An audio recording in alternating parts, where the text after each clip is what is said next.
தமிழ்நாடு வணிகர்கள் சங்கங்களின் பேரமைப்பின் 43வது விழிப்புணர்வு மாநாடு இன்று நடைபெறுகிறது. ஒவ்வொரு வருடமும் மே 5ஆம் தேதி வணிகர்களின் தினமாக வணிகர்கள் கொண்டாடி வருகின்றனர். ஒவ்வொரு வருடமும் தமிழ்நாடு வணிகர்கள் சங்கங்களின் பேரமைப்பு சார்பாக மாநாடு நடத்துவது வழக்கம். அதன்படி தமிழ்நாடு வணிகர்கள் சங்கங்களின் பேரமைப்பு சார்பாக 43வது விழிப்புணர்வு மாநாடு திருவாரூரில் இன்று நடைபெறுகிறது.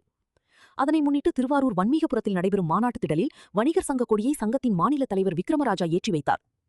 அப்பொழுது செய்தியாளர்களை சந்தித்த விக்ரமராஜா, கார்ப்பரேட் கம்பெனிகளின் ஆன்லைன் வர்த்தகங்கள் அத்துமீறலை எதிர்த்து வணிகர் சங்கங்களின் பேரமைப்பு தொடர்ந்து போராடி வருகிறது. அதற்கு சிறப்பு பாதுகாப்பு சட்டம் இயற்ற வேண்டும் எனவும் தீர்மானம் நிறைவேற்றியுள்ளது. வரக்கூடிய காலத்தில் மத்திய அரசு ஜிஎஸ்டி வரி விதிப்பு என்பதை ஒருமுறை வரியாக்க வேண்டும், சட்ட விதிகளை எளிமையாக்க வேண்டும் என்றும், கார்ப்பரேட் கம்பெனிகளின் அச்சுறுத்தலை அப்புறப்படுத்துவதே இந்த மாநாட்டின் நோக்கம் என்றும் பேட்டியளித்தார். அச்சுறுத்தலிருந்து கார்ப்பரேட் கம்பெனிகள் அப்புறப்படுத்துகின்ற பணியை பேரமைப்பு தொடர்ந்து செய்யும் என்பதை உறுதியோடு, விழிப்புணர்வு என்று சொன்னால் வியாபாரிகள் ஒவ்வொருவரும் கருத்தில் வைத்துக் கொண்டு இந்த மாநாடு வெற்றி மாநாடு அமைத்திட வேண்டும் என்பதை பேரமைப்பு நிர்வாகிகளுக்கு அன்போடு நான் கேட்டுக்கொள்கிறேன். இந்த மாநாட்டில் உங்களுக்கு ஒரு புதிய ஒரு அனுபவமா இன்னைக்கு திமுகவும் இல்லாமல் அதிமுகவும் புதுசாக விஜய் வந்திருக்காங்க. அவங்க எப்படி அவங்கள்ட்ட எந்த மாதிரி கோரிக்கைகளை எதிர்பார்க்குறீங்க நீங்க? இல்ல, மக்கள் தீர்ப்பே மகேசன் தீர்ப்பு என்பதை நாம் அறிந்தது உண்டு. மக்கள் தீர்ப்பளித்திருக்கிறார்கள். புதிய அரசு அமைய இருக்கிறது. புதிய முதல்வராக பொறுப்பேற்கிறார். அவரிடமும் நாங்கள் கோரிக்கை வைப்பதெல்லாம் தமிழகம் முழுவதும் இருந்திருக்கின்ற வியாபாரிகளுக்கு பாதுகாப்பு அரசு தரப்பட வேண்டும். குறிப்பாக கார்ப்பரேட் கம்பெனிகள், ஆன்லைன் வர்த்தகங்கள், அண்டை மாநிலத்தினுடைய கார்ப்பரேட் கம்பெனிகளுடைய அத்துமீறலை எதிர்த்து தமிழ்நாடு வணிகர் பேரமைப்பு தொடர்ந்து போராடி கொண்டிருக்கிறோம்.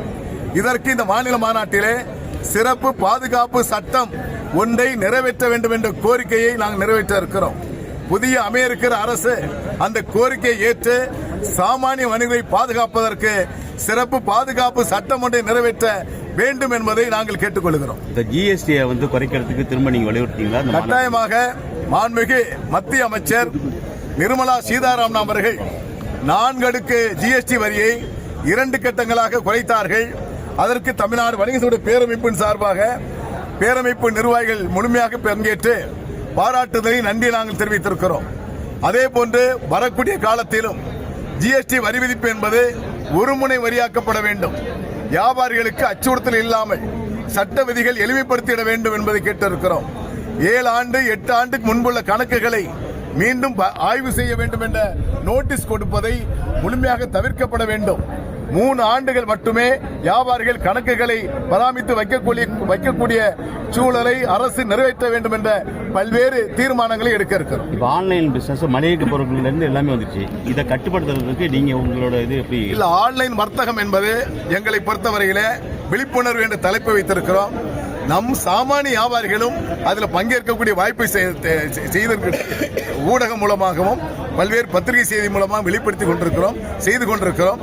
கார்ப்பரேட் கம்பெனிகள் என்பது அந்நிய நாட்டு ஆன்லைன் வர்த்தகத்தை மத்திய அரசு தடை செய்யப்பட வேண்டும், கட்டுப்பாடு விதிகளை அமல்படுத்திட வேண்டும் என்பதை தொடர்ந்து வலியுறுத்துறோம். நம்ம ஆட்களையும் ஊக்கப்படுத்திக் கொண்டிருக்கிறோம். நாம் இருந்த இடத்திலே இருந்து வியாபாரம் செய்வதை விட்டுவிட்டு சுழற்சிக்கு ஏற்ப தன்னையும் உருவாக்கி கொண்டு மாற்றங்கள் வேண்டும் என்பதை நாங்கள் உருவாக்கி இருக்கோம். மாநாட்டில் எவ்வளவு பேர் கூடுவாங்க? இன்றைக்கு குறைந்தபட்சம் ஒரு 3 லட்சம் வணிகர்கள் பங்கேற்க இருக்கிறார்கள். தமிழகம் முழுவதும் பார்த்திருப்பீங்க, இன்றைக்கு திருவாரூர் பகுதியெல்லாம் மூவர்ண கொடிகளை கட்டிக்கொண்டு வாகனங்கள் திருவிழா போன்று மக்கள் பயணத்தை பேரமைப்பு நிர்வாகிகள் எடுத்துக் கொண்டிருக்கிறார்கள்.